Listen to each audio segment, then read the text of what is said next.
मैं ओझा सर धरा क्लासेस के द्वारा आप तक इंग्लिश ग्रामर का पूरा नॉलेज पहुंचाने का प्रयास कर रहा हूं।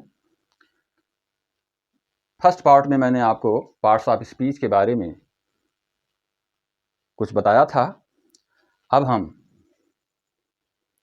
Kinds of parts of speech के बारे में आपको बताने जा रहा हूं और आप लोग सतर्क रहें, आप लोग चैतन्य रहें, इसको विशेष रूप से पढ़ने का प्रयास करें, जानने का प्रयास करें, जिससे आपके समझ में पूरी तरह से आ पाए।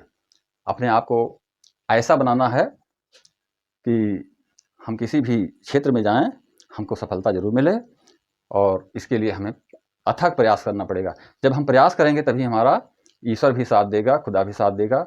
जैसा कहा भी गया है कि खुद को कर बुलंद इतना कि बने तकदीर से पहले, खुदा खुद आके पूछे कि बंदे तेरी रजा क्या है। खुदा खुद आपके पास आएगा, वो आपके ऊपर हाथ रखेगा, आपसे पूछेगा कि तुम क्या चाहते हो। यदि तुम अपने परिश्रम के बल पर, यदि तुम अपने कार्य के बल पर आगे बढ़ना चाहते हो, तो साथ देने वाला तो वो है। इसलिए मेरे बच्चों, मेरे दोस्तों, किसी भी सब्जेक्ट को, किसी भी कॉम्पिटिटिव सब्जेक्ट को आप ये मत समझें कि ये हमारे लिए बहुत बड़ी चीज़ है। कुछ नहीं है, केवल भरोसा चाहिए और मेहनत चाहिए। तो मैं शुरू कर रहा हूँ kinds of speech, kinds of noun के बारे में। तो ध्यान देंगे, फर्स्ट ये है जिसको हम कहते हैं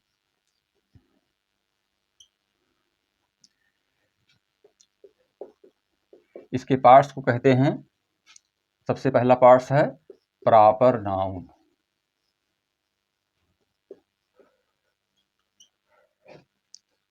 इसको हम इस तरह से परिभाषित करेंगे कि the name of A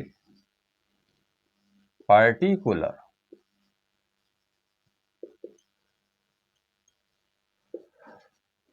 person, place or thing is called proper noun.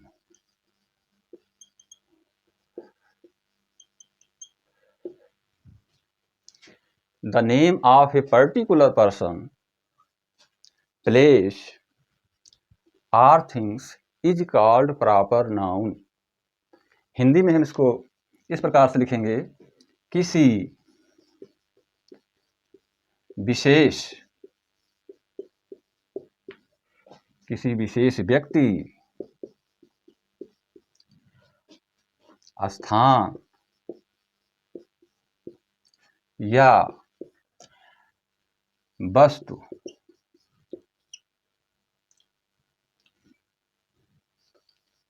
के नाम को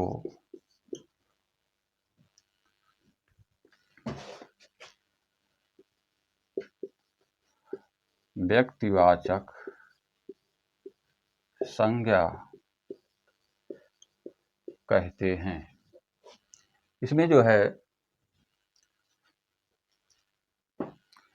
हम ध्यान देंगे, किसी विशेष, यहां पे लिखा गया है पर्टिकुलर पर्सन, तो particular person is indicated here. किसी विशेष व्यक्ति को ये बता रहा है कि ये पर्टिकुलर पर्सन। जब किसी विशेष व्यक्ति की बात करते हैं तो विशेष स्थान भी हो गया, विशेष वस्तु भी हो गई, उनके नाम को हम क्या कहते हैं? प्रॉपर नाउन कहते हैं। क्या कहते हैं? Proper noun. यानी कि उसको हमें जानने के लिए एक विशेष बात की जरूरत होती है जिससे हम उसके ऊपर इंडिकेट कर पाएं, उसको समझ पाएं। तो ये हमारे लिए आवश्यक होता है। और दूसरी बात यह है कि जिसको हमें ध्यान रखना है,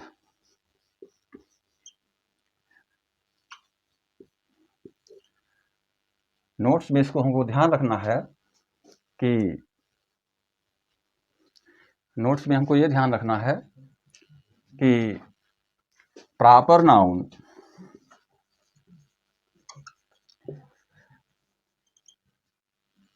नोट्स में हमको ये लिखना है कि जो प्रॉपर नाउन है, ये proper noun R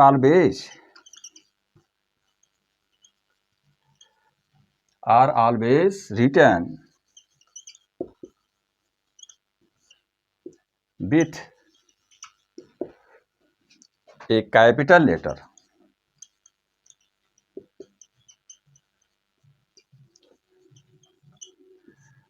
A proper noun are always writtens a capital letters at the beginning.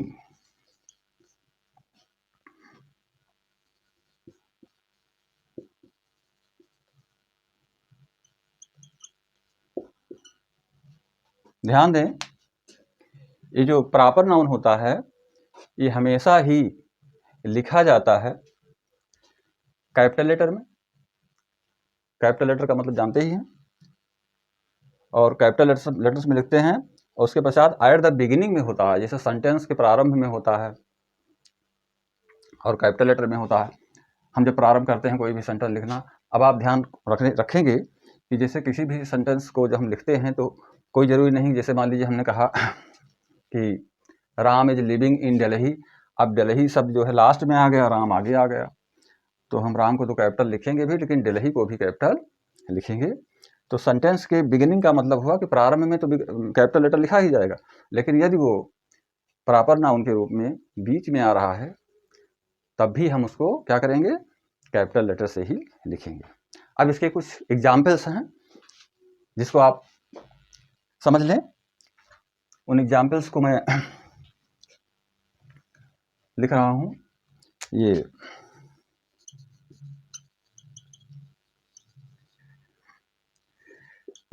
जैसे आपको एग्जाम्पल्स में मिलेगा, ये आप दे सकते हैं, the Ganga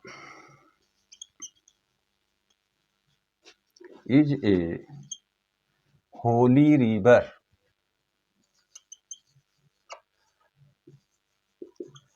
Holi river, the Ganga is a holy river.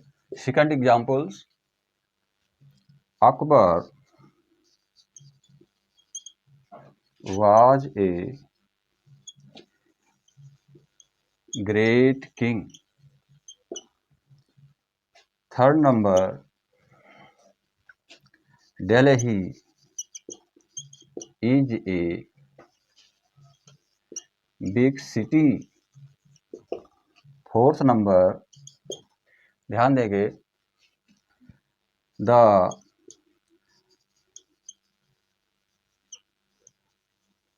Ramayan is a holy book.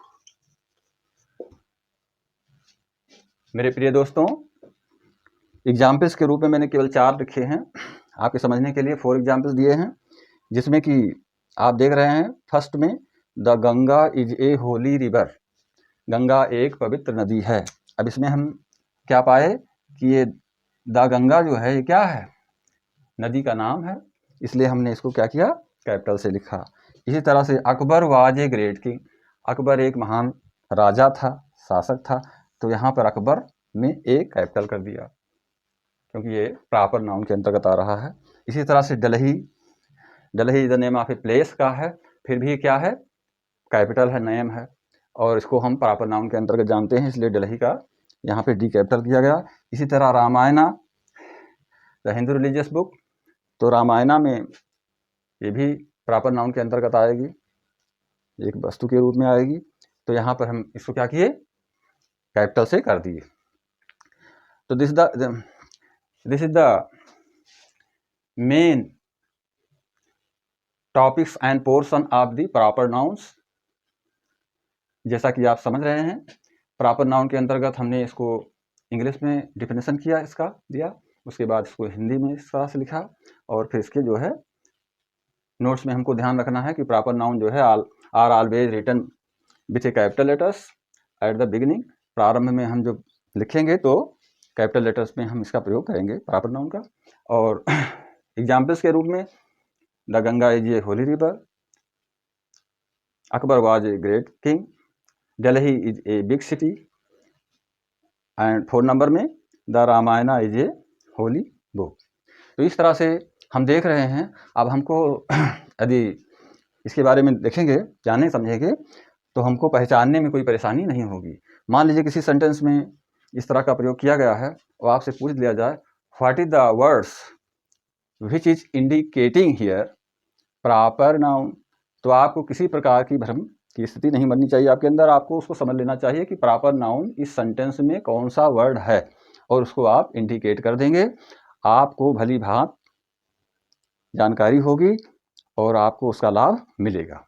अब हम इसके पश्चात जो है दूसरे पार्ट्स के बारे में जाते हैं नाउन के। वो दूसरा क्या है? Common noun. ध्यान देंगे मेरे दोस्तों, और वीडियो को हम बताने जा रहे हैं आपको कॉमन नाउन्स के बारे में। नंबर 2 काट दो तो भैया, नंबर 2। हाँ, तो अब अगला हम बताने जा रहे हैं आपको common noun.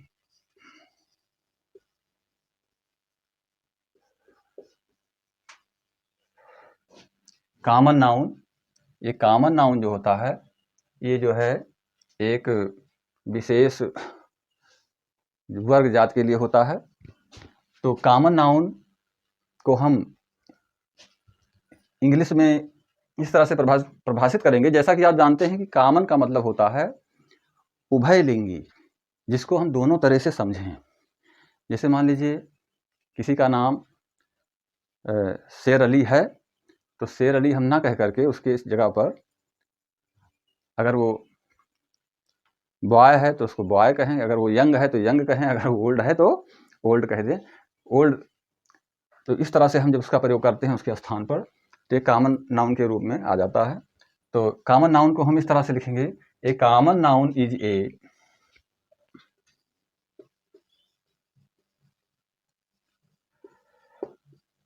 A common noun is a name of is a name given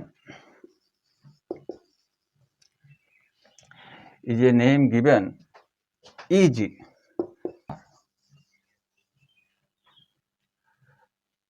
kind, class or kind। ध्यान देंगे, स्टार्ट है। A common noun is a name given is common to every person, place or thing of the same class or kind। अर्थात common noun जो है ये नाम जो होता है, ये इसको हम इंग्लिश में हिंदी में बताने जा रहे हैं कि वह नाम जो, ध्यान देंगे कि ऐसा नाम जो किसी जाति वर्ग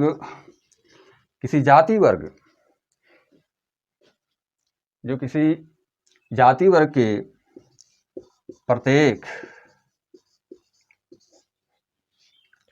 वर्ग के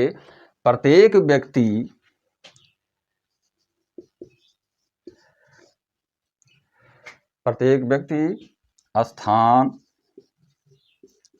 या वस्तु को दिया जा सके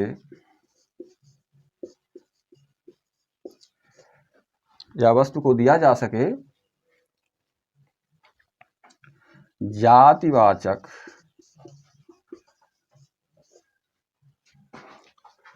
संज्ञा कहलाता है।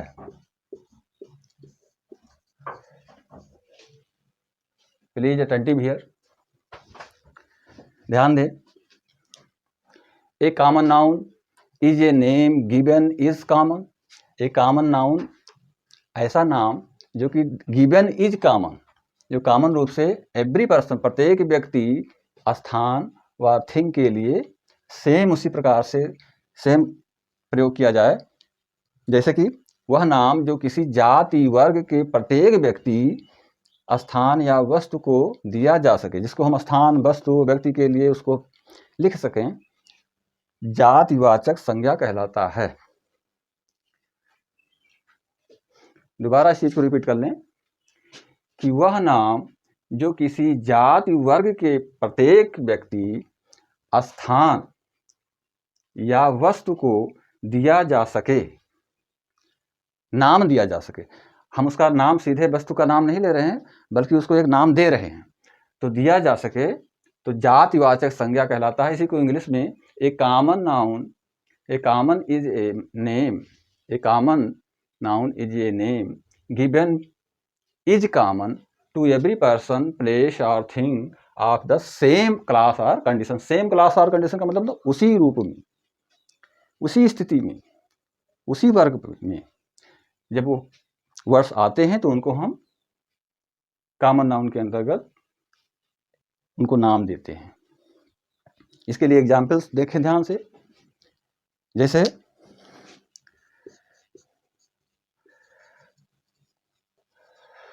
एग्जाम्पल्स में Rita is A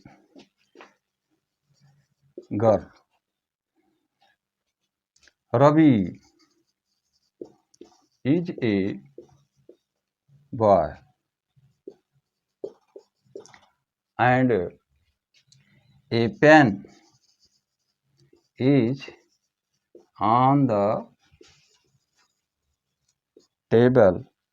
fourth number ध्यान देंगे, Delhi is a big city.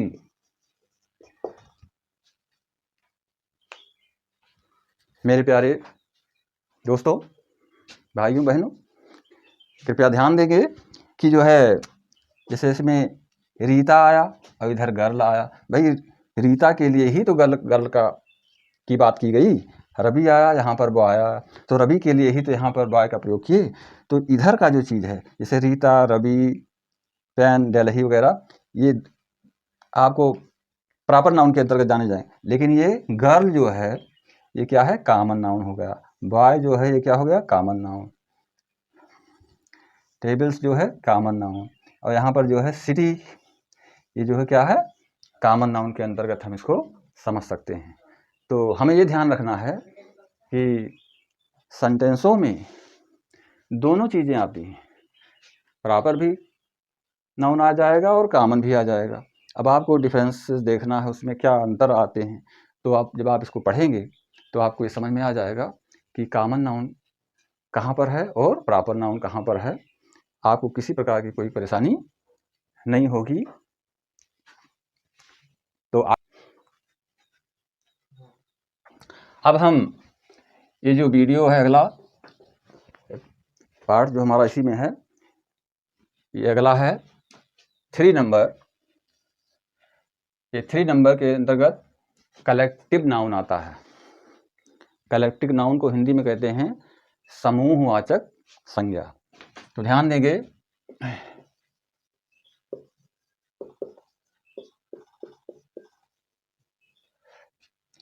इसको हिंदी में कहते हैं समूहवाचक संज्ञा। समूहवाचक संज्ञा का मतलब क्या हुआ, समूह, समूह का मतलब होता है साथ साथ, जहाँ पे लोगों की संख्याएं ज़्यादा हों, जहाँ पर व्यक्तियों की संख्याएं ज़्यादा हों, वस्तुओं की संख्याएं ज़्यादा हों, तो ऐसी स्थिति में हम जो है कलेक्टिव नाउन का प्रयोग करते हैं। तो इसके लिए बताया गया है कि collective noun is the name of a numbers of person and things और things. Collective noun is the name of person, collective noun is the name of a numbers of person or things। हम इसको लिख दे रहे हैं,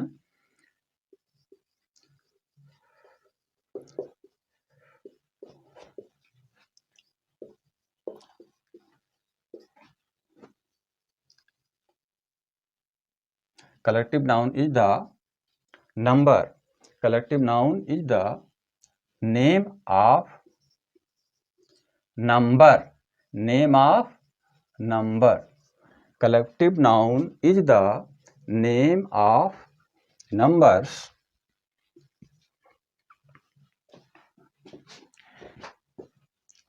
of person, number of person or things.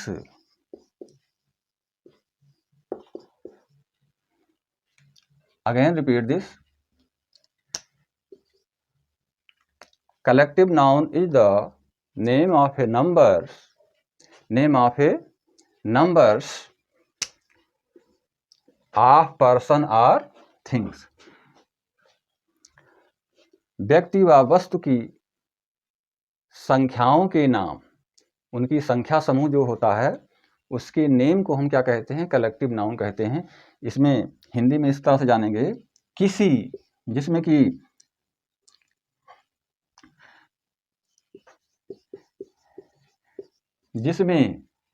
किसी व्यक्ति या वस्तुओं के समूह, जिसमें किसी व्यक्ति या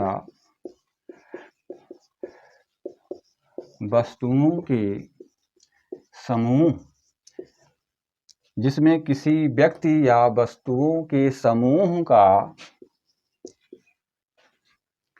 बोध होता है,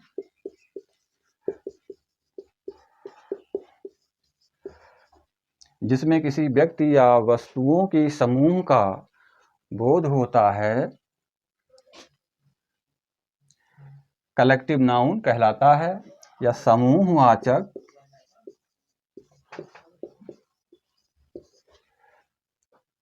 संज्ञा कहलाता है।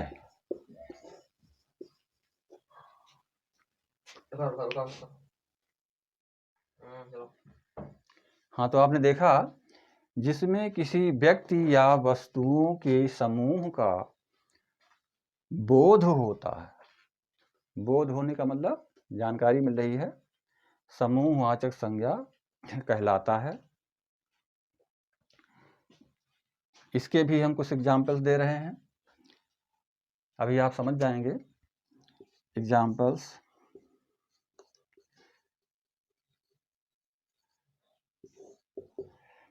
जैसे हम कह सकते हैं,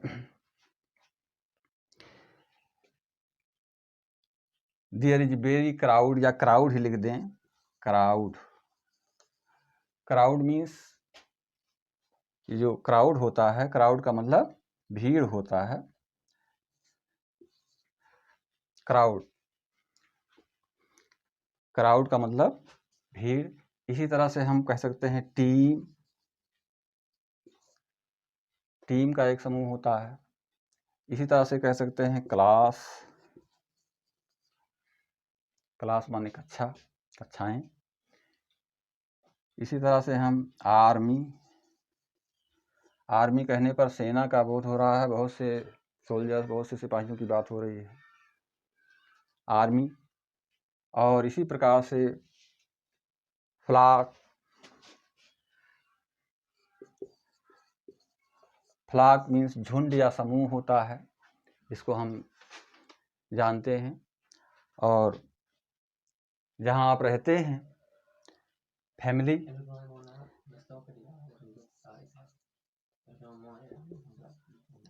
फैमिली परिवार, ये भी हमारा कलेक्टिव नाउन के अंतर्गत जाना जाता है। अब फैमिली कहने पर किसी एक का तो बोध होता नहीं, पूरे फैमिली की बात हो जाती है, तो हम इसको कलेक्टिव नाउन के अंतर्गत जानते हैं। ध्यान दें, जैसे क्राउड मीन्स भीड़, टीम्स मीन्स हमारी जो टीमें होती हैं, क्लासेस कक्षाएं, आर्मी है, और इधर जो है फ्लॉक, और इधर फैमिली। ये सारी चीज़ें जो है इंडिकेट करती हैं किसके बारे में? कलेक्टिव नाउन के बारे में। क्योंकि कलेक्टिव नाउन के बारे में पहले ही बता दिया गया कि collective noun is the name of a numbers of person. Collective noun जो है नाम है किसका? पर्सन्स का, उनकी संख्या का। ऑफ ए नंबर्स माने व्यक्ति की संख्याओं का व वस्तुओं की संख्याओं का नेम क्या है? Collective noun. उसको हम इसके अंतर्गत जानते हैं। इसी को हिंदी में भी बताया गया, जिसमें किसी व्यक्ति या वस्तुओं के समूह का बोध होता है, समूहवाचक संज्ञा कहलाता है। इसके मैंने एग्जाम्पल्स दिए, crowd, team, class, army, flock and family. इसको हम सेंटेंस में भी प्रयोग करके लिख सकते हैं। तो आपको समझने की जरूरत है कि कौन सा वर्ड किसमें क्या प्रयोग किया गया है। अब हम इसके पश्चात, क्योंकि बहुत चीज़ें बतानी हैं, अब आप लोग इसको देख लें, नोट कर लें। हम आगे बताएंगे एक दूसरा नाउन का काइंड्स, जिसको कहते हैं मटेरियल नाउन। मटेरियल नाउन्स के बारे में। मटेरियल नाउन्स, मटेरियल मीन्स जो भी वस्तुएं हैं, जो भी चीज़ें आती हैं, वो सारी चीज़ें जो है मटेरियल्स के रूप में होती हैं, पदार्थ के रूप में होती हैं, जिसको हम हिंदी में पदार्थ कह सकते हैं। तो इनके बारे में हम किस के अंतर्गत अध्ययन करते हैं? मटेरियल्स नाउन्स के।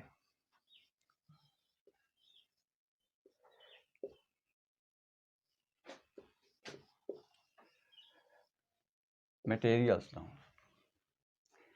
मटेरियल नाउन का मतलब पदार्थवाचक संज्ञा, जो किसी पदार्थ के बारे में बताती है। इसके बारे में हम पदार्थ के बारे में अवगत हो पाते हैं कि ये किस नाउन के अंतर्गत आता है। तो इसको पहले हम इस तरह से समझेंगे कि a material noun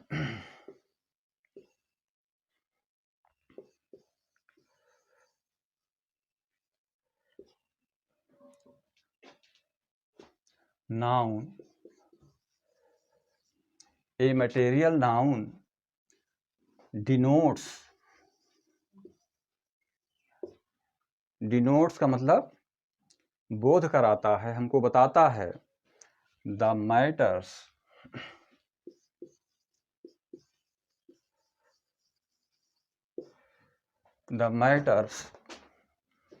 are substance.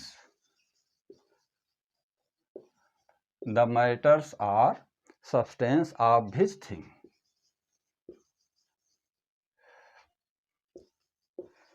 Of which thing are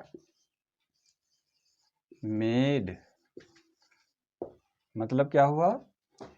a material noun denotes, हमको इंगित कराता है, the matters are substance of which things are made. जो वस्तुएं जिस पदार्थ से बनाई गई हैं, उस पदार्थ के बारे में ये बताता है हमको मटेरियल्स नाउन। हिंदी में हम इसको इस तरह से समझेंगे कि वह संज्ञा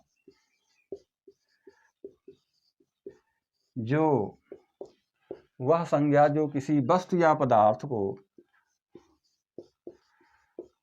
जो किसी वस्तु या पदार्थ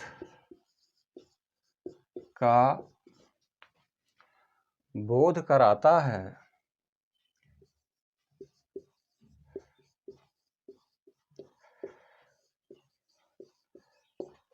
बोध कराता है पदार्थवाचक संज्ञा कहलाता है।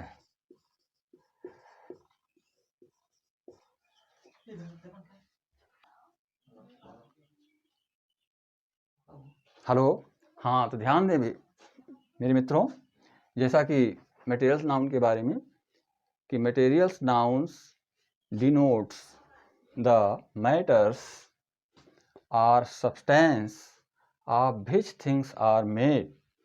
अर्थात वह संज्ञा जो किसी वस्तु व पदार्थ का बोध कराता है, पदार्थवाचक संज्ञा कहलाता है। अर्थात वह संज्ञा जो किसी वस्तु व पदार्थ का, जैसे वस्तुएं जो भी चीज़ें हम देख रहे हैं वो जिस पदार्थ से बनी हुई होती हैं उनके बारे में जो हमें ज्ञान कराता है उसको हम मटेरियल नाउन के अंतर्गत समझते हैं। इसके लिए एग्जाम्पल्स ध्यान दें।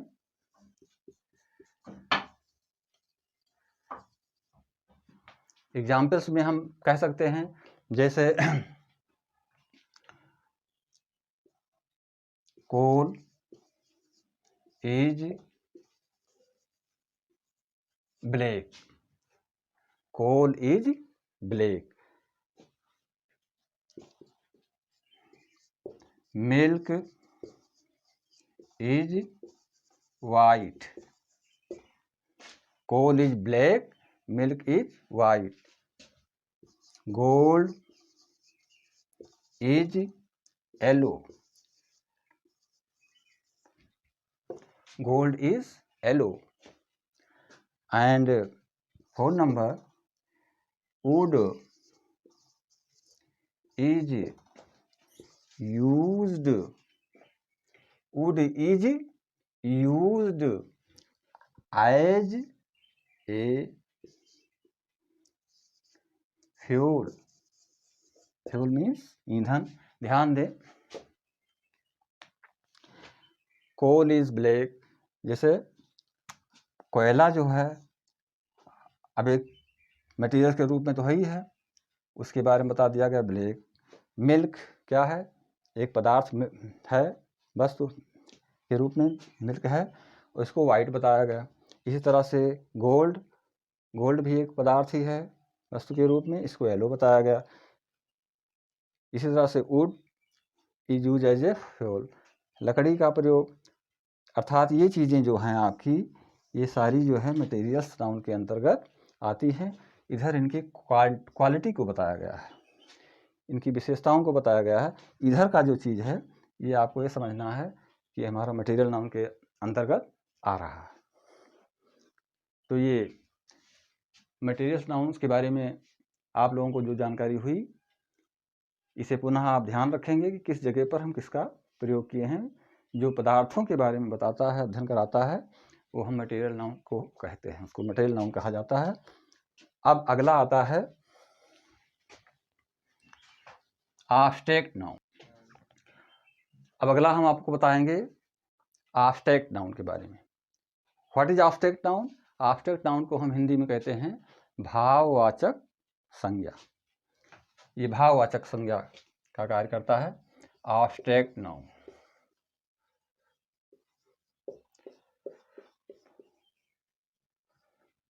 एब्स्ट्रैक्ट नाउन जो है ये भाववाचक संज्ञा के रूप में जानी जाती है। ये एब्स्ट्रैक्ट नाउन, ये एब्स्ट्रैक्ट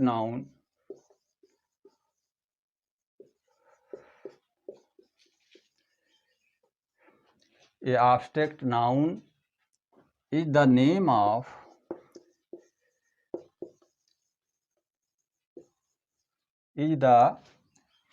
of quality,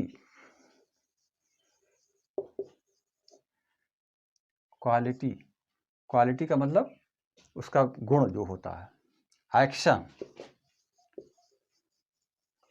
उसकी जो प्रतिक्रियाएं होती हैं, जो कार्य होता है, आर स्टेट्स, जिसको कि हम कह सकते हैं कि ये किस स्थिति में बना हुआ है, किस स्थिति का ये पदार्थ है। ऑफ एन ऑब्जेक्ट, उस विषय का। ध्यान देंगे, a abstract noun is the name of quality, action और state of an object, state of an object. अर्थात किसी व्यक्ति, वस्तु के, ये जो होता है, किसी व्यक्ति, वस्तु के गुण दोषों के बारे में, ये किसी व्यक्ति वस्तु के जो है गुण दोष का कार्य जो होता है, अच्छाई बुराई गुण दोष और उसकी कार्य विधियाँ, जो कार्य विधि होती है, कैसे वो प्रक्रिया करता है, कैसे करता है, या उसके जो अवस्थाएं होती हैं, जिस स्टेज में होता है, वो प्रकट करने वाला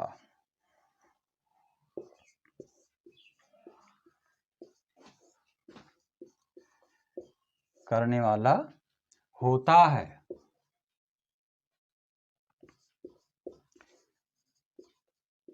जिसे एब्स्ट्रैक्ट नाउन कहते हैं।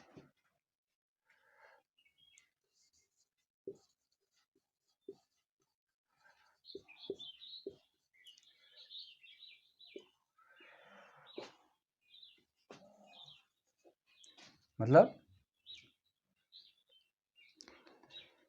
किसी व्यक्ति वस्तु के गुण दोष, उसकी अच्छाइयाँ और उसकी बुराइयाँ, कार्य विधि, उसके कार्य करने के तरीके, या उसकी अवस्था, स्टेजेज उसकी क्या है, प्रकट करने वाला होता है, जिसे हम क्या कहते हैं, एब्स्ट्रैक्ट नाउन कहते हैं, अर्थात उसको भाववाचक संज्ञा कहते हैं।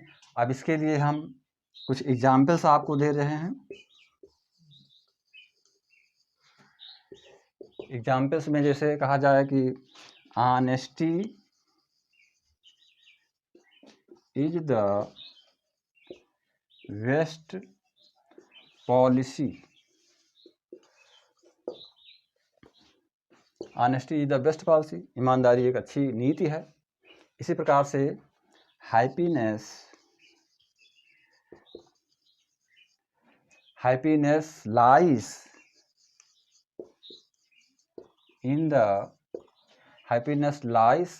इन सेटिस्फैक्शन, संतुष्टि इन सेटिस्फैक्शन। खुशियाँ कहाँ होती हैं, संतुष्टि में, संतोष में। जब हम सेटिस्फाई होते हैं, संतुष्टि होती है, तो हम प्रसन्न होते हैं।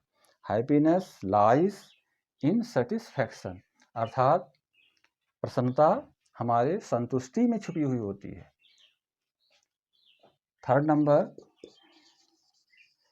Everyone loves freedom. Everyone loves freedom. ध्यान देंगे कि एवरीवन लव्स फ्रीडम, हर कोई जो है स्वतंत्रता का प्रेमी होता है। हर कोई स्वतंत्रता चाहता है, स्वतंत्र रहना चाहता है। नो बाउंडेशन, यदि आप किसी बाउंड में हैं, किसी के बंधन में हैं, तो हैप्पीनेस विल नेवर कम। और आपको बंधन मुक्त होने पर क्या आनंद मिलेगा और बंधन में होने पर क्या आनंद मिलता है, समझ सकते हैं। तो ये हमारा जो है एक भाव व्यक्त करने वाला नाउन का पार्ट्स है, जिसको हम एब्स्ट्रैक्ट नाउन के अंतर्गत समझते हैं। तो एब्स्ट्रैक्ट नाउन का मतलब पुनः रिपीट कर लें।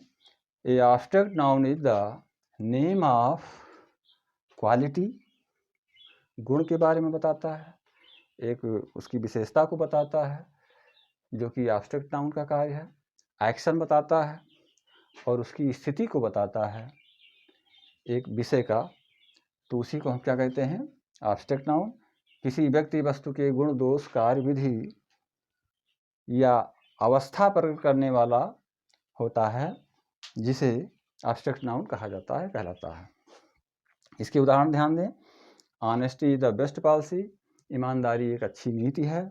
इसी प्रकार हैप्पीनेस लाइज इन सेटिस्फैक्शन, प्रसन्नता संतुष्टि में छुपी होती है। जब संतुष्टि होती है तो हम प्रसन्न होते हैं। इसी प्रकार एवरीवन लव्ड फ्रीडम, हर कोई जो है स्वतंत्रता का प्रेमी होता है, स्वतंत्र रहना चाहता है, किसी के बंधन में नहीं रहना चाहता है। तो ये चीज़ें जो है एब्स्ट्रैक्ट नाउन के अंतर्गत हम पढ़े हैं। मेरे प्रिय मित्रों, दोस्तों, ये मेरे प्रिय मित्रों, इसमें जो भी चीज़ें आपको समझ में ना आई हों, आप कमेंट के माध्यम से हम तक पहुंचा सकते हैं। पिछले वीडियो में हमारे पास एक कृष्ण पांडे नामक छात्र ने हमें कमेंट में लिखा था कि सर, आप बहुत अच्छा पढ़ाते हैं, और यूनाइटेड किंगडम का ट्रांसलेट इनटू इंग्लिश उसने पूछा था। तो मैं बताना चाहता हूं पांडे जी कि यूनाइटेड किंगडम जो है एक स्टेट का नाम है जो कि ब्रिटेन में है, और ये नाउन है। तो नाउन का ट्रांसलेट करना असंभव है।